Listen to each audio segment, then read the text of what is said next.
Warning, this episode contains adult language, mature situations, emo main characters, bubbly over positive love interests, a dramatization of a historic disaster, Taisho period family drama, and absurdly long hair.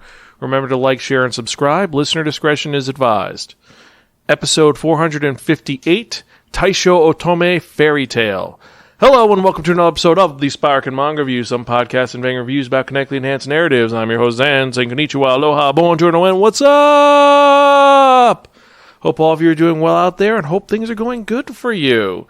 I'm doing pretty good. Things are going exceptionally well, and I'm excited because I've got some good news that actually I'm going to be sharing very soon. I can't bring it yet, but soon you will know this big news because it's huge. I'm very excited, but I just want to be safe before I say anything else. But if you're joining us for the first time, welcome. Spiraken, or some podcasts and reviews about connectly enhanced narrative, is a weekly podcast where we talk about various nerdy topics. Depending on the episode you're listening to in the podcast, there's different subjects from movies, mangas, TV shows, animes, and since the manga review, obviously we're talking about manga.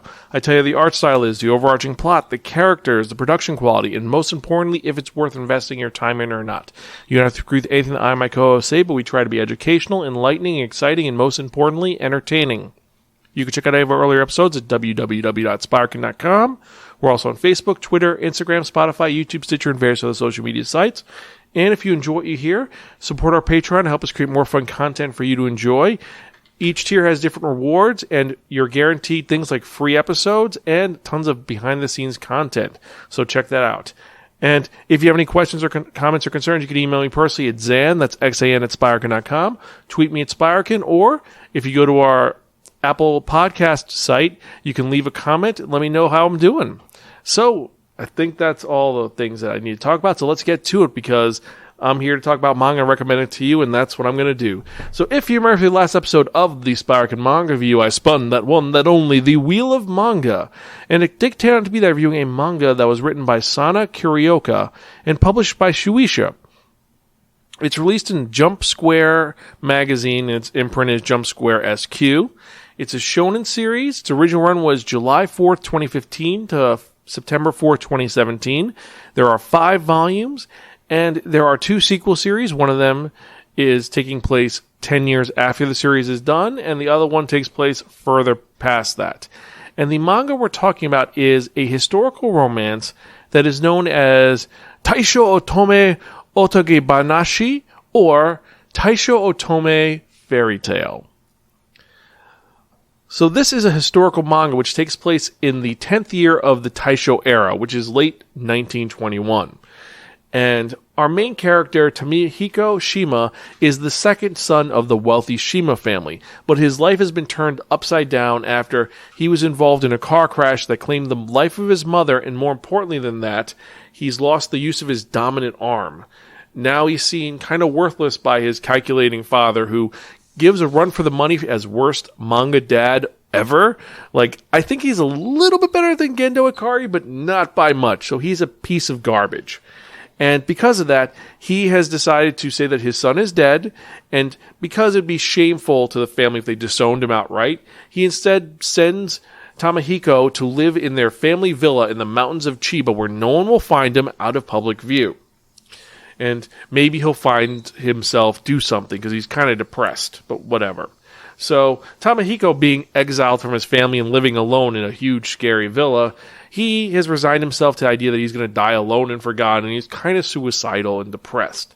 However, one day, someone knocks on his door. He opens it up, and there is a girl with red hair who's very pretty, who announces that she's going to be his live-in caretaker, and then when she gets a little bit older, she's going to be his wife. This is Yuzuki Tachibana, or Yuzu, who is a young girl who was purchased from her impoverished family to pay off her debts of the very large sum of 10,000 yen, which in the 1920s was an absurdly large amount of money. Like, ungodly large amount of money. Most people lived on probably a sen for a week, so it's kind of impressive that that much was spent to pay her debt. But I digress. And so, Yuzu ends up being uprooted and now living in this new role as the caretaker to Tamahiko. She ends up throwing herself into this role and fixing things and making him more positive and seeing the outlook of life and enriching everybody she interacts with.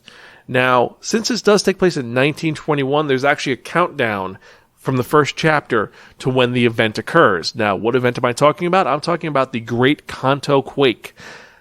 The Great Kanto Earthquake, or the Kanto Daijin Kanto o Jinsen, was a earthquake that happened around 11:58 in the morning, Japan Standard Time, on Saturday, September 1st, 1923. So about a year and a half after the series begins.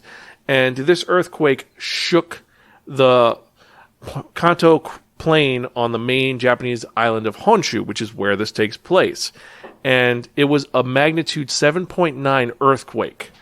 So this was devastating, and it was really horrific that happened. There's destruction all throughout Kanto, and the worst part is that this happened during lunchtime. So people are cooking dinners, they live in wooden houses, the earthquake happens, and because people are cooking dinner, there's fire up, lots of buildings light on fire. So there's firestorms, fire whirls, and tons of damage being caused by this situation. The casualties were around 105,000 to 142,000. Some people were incinerated immediately, like there was 38,000 people who were incinerated after taking shelter after the earthquake because of how bad it was. There were flooding because of water mains breaking. There was a typhoon. It's pretty bad, and people were massacred. It's a very disturbing and sad situation. And the reason why the story is set during this time is because we see how things occur during this, because it starts off with the romance of Yuzu and Tamahiko and them getting together, and him being drawn out of his shell by Yuzu because Yuzu cares about him and treats him well, and she helps him realize the good in life and be the best he can be. And the fact that he can't use his right arm isn't a disadvantage. He tries it. But then Yuzu's best friend from the school she was raised in got married, is pregnant. She ends up going there. She admits that she's in love. They're in love with each other at this point. And the earthquake happens, and he freaks out. He's like, oh God, what happened? Is she dead? Is she alive? And he ends up getting dressed, putting on the gift that she bought him, which made him actually, which was a scarf and a hat, and walks from Chiba to Kyoto to find her. And he ends up helping people and doing the best he could be. And he's been shunned by the townspeople near him because he's a recluse. He doesn't want anyone to deal with him. And he ends up having all the people who are in the town who've lost their homes because of the earthquake stay in my home. My home was safe. Live there till I get back. You'll be safe there. Fix your things. I'll take care of it. So he's being really altruistic. And Tamahiko ends up going and looking for his bride and the woman he loves. And it's really endearing and heartwarming and showing how he's grown since then. There's more to it than that. I'm not spoiling everything, but this is the big part about it, is the fact this takes place during this event, this horrible event that occurred. And showing the plus side of it, because there's tons of other characters and lots of other stuff going on, because besides Tamahiko and Yuzu, there's his siblings. I mean, you have Tamako, who's his baby sister, the youngest in the family, and she's kind of bratty and domineering and completely used to the luxurious life. But after meeting Yuzu, she ends up reconciling with Tamahiko and becomes a doctor. She betters herself. And then the eldest child, he's the heir to the family. He gets injured during the Great Kanto Quake, and then because of some stuff that happens with his younger sister, he passes away. And speaking of the younger sister, this is the second eldest child, who is the most horrible person ever. This is Tamayo, and she's just as ruthless as her father, and she's the one that will do anything to get in Daddy's good graces.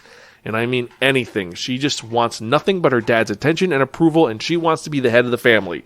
And she does some really heinous things. The sequel series is about her adopting a kid and just being really abusive. She gets what's coming to her, but it's like she's a horrible person. And then the other child is Tamao, who is the fourth child of the Shima family, so the second youngest. But more importantly than that, he's an illegitimate child because he's the son of their paternal uncle and their mother. So this is a whole big thing. And I know I'm spoiling a lot of this, but I'm not getting into the actual story itself because there's so much more than that. You find out about the things with the family throughout the series and later on. But the main thing is it's about Tamahiko coming to terms with what's going on to him getting disowned and said that you're going to be dead, to him being like, oh wait, you're the oldest now, so you're going to be the next heir, and him dealing with the love of his life, Yuzuki, and will they stay together? Will they be allowed to be together when Tamahiko ends up getting back in the quote-unquote good graces of his father, who's a piece of garbage? Like I said, his dad, he values money and power. That's it. That's Tamayoshi Shima. And he just cares about privilege. Doesn't care about his family at all. And just a really bad guy. And there are some heartwarming moments, some sad moments. And it's really well done. Now, besides the story, let's talk about the art style. The art style is really unique. And it's done really well for this fairy tale. It's touching, and just I like the character design. You can tell who everybody is. There's some other characters involved, including a thief who robs him of his first Christmas present from Yuzu, Tamahiko, and she's really cool. You have her three little brothers who are Hellions.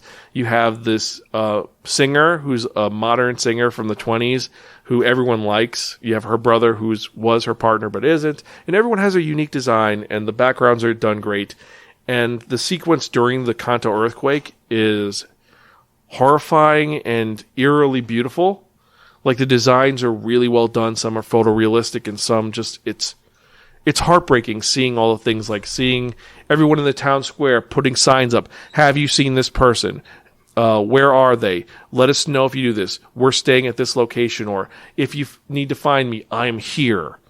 It's just, it gives this hopelessness of what really happened during this time. Because most people don't know about the Great Kanto earthquake and what happened outside of Japan. And it's a really horrific situation. And then you put in the context that happened, and then 20 years later, you had Hiroshima and Nakajima, the atomic bombs. They went through some shit over the period of time. So, yeah, it's kind of sad. But the art style fits this period so well, and you get so many nice moments and beautiful moments and sad moments. I love this art, and I love this story. Now, here's the kind of negative thing about this. I would talk about the production quality, but I only have the Japanese tankoban. This has not been officially licensed in the United States. The anime has been released for the first half of the series. I don't think we're getting the second half of what happened after the earthquake, which is all the stuff with the sister and the brother and him getting reaccepted into the family. We're not really going to get that. But the main thing we do get is the basic story, and that's been released as an anime. You can watch it on Crunchyroll and Funimation. But overall, I digress. So it isn't commercially available. You can get the tankoban. I use Google Translate whenever I get one of these tankobans to read it. But overall, Sana Kirioka's story of two people who are kind of different falling in love with each other is heartwarming and engaging, and setting it during this very important time in Japanese history makes this really unique. And for all those reasons, the negatives and the positives, I have to give this a borrow from a friend and don't return unless offered Pocky. This is a really great manga. It's our second highest rating, and the only reason why it gets dinged down from really, really, really cool is that you can't get this unless you buy the tankoban. However, what I recommend is petition to Viz Media to pick up this manga, because this was released in Shonen Jump Plus. So definitely petition them to license this manga. It's a great story, and it's one I highly recommend. If we get a legitimate release, I will totally bump this up to really, really, really cool. But for right now, this one gets a borrow from a friend. I highly recommend checking this out. The tankoban is really well done, and if you have to, you could find it in open waters if you know where to look. But that's not the point. The point is checking this series out. Even if you just watch the anime, it's really good. It's heartwarming, and it's just a little bit sad. It's that nice mix, and that's what I have to recommend for this. If you've read this, check this out or watch the anime. Let me know what you think. Email me, zan@spiraken.com, or tweet me at Spiraken. Let me know your thoughts on this series, if you think it was as good as I'm saying, or if you thought it was not as good. Let me know. So, with that in mind, let's get to the manga releases for the week. So these were released on March 8th, 2022. We have 20 new titles that came out. First off, we have Animal Crossing New Horizon Volume 2, Blood on the Tracks Volume 9, Chillin' in Another World with Level 2 Super Cheat Powers, the manga Volume 3, Do You Like Big Girls Volume 3, Don't Toy With Me Miss Nagatoro Volume 10, Fly Me to the Moon Volume 10, Frieren Beyond Journey's End Volume 3, Grand Blue Dreaming Volume 15, How a Realistic Hero Rebuilt the Kingdom, the light novel Volume 14, which I'm very excited to pick up, the Evil Overlord of an Intergalactic Empire, the light novel Volume 2, Kirby Manga Mania Volume 4, Mao Volume 4, Pokemon Journey Volume 2, Surviving in Another World with My Mistress, the light novel Volume 2, The Dragon Knight's Beloved Manga Volume 2, The Haunted Bookstore Gateway to a Parallel Universe Volume 1, When Will a Yumu Make His Move Volume 4, Who Wants to Marry a Billionaire Volume 2, World Trigger Volume 23, and then finally, Yakuza Lover Volume 4. So which of these are you most excited for? Me, personally, I'm excited for Who Wants to Marry a Billionaire, When Will a Yumu Make His Move, The Haunted Bookstore, Survival in Another World, Mao, How a Realistic Hero, Grand Blue Dreaming, Frieren, Fly Me to the Moon, and Blood on the Track. So actually a lot of these I'm excited for this week. It's some fun stuff. Let me know which ones you are most excited for, and let me know what your thoughts are. So anyway, we're getting to the end of the episode. As usual, thank you so much for listening. I appreciate each and every one of you. You're all really awesome, and all of you are great. To all my society members, hope you're doing well, and hope things are doing great with you, and I'd like to thank you all for being as awesome as you are. If you have any questions or comments or concerns, email me zanspiraken.com. Like, share, and subscribe, and let's get to that part you've all been waiting for. And what am I talking about? I'm talking about that one, that only, the Wheel of Manga! Yes, friends, the Wheel of Manga, except no substitute. Now, what is the Wheel of Manga? The Wheel of Manga is a Wheel of Fortune with 10 slots on it. And what I'm going to do is I put a manga tile on each of the 10 slots, so when I spin that one, that only the Wheel of Manga, whatever slot it lands on, whatever number it lands on, that's the manga I'm going to review in the next episode of the Spiraken Manga Review, episode 459. Yes, we are 41 away from episode 500, and I'm excited to see what we're going to do. And let's spin and see what's going to happen.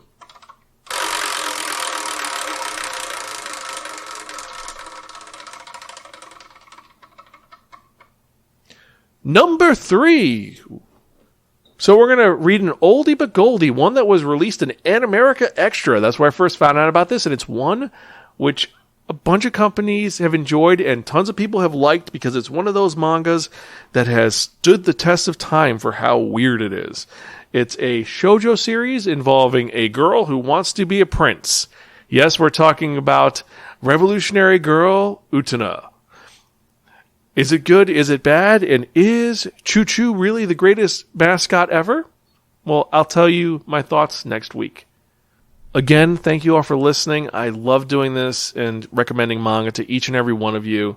It's one of my favorite things I do, and hearing from all of you gives me the strength to keep going on because I love this. And I'm going to keep reviewing until I'm an old man who has to read big print manga or has to read it with a huge magnifying glass.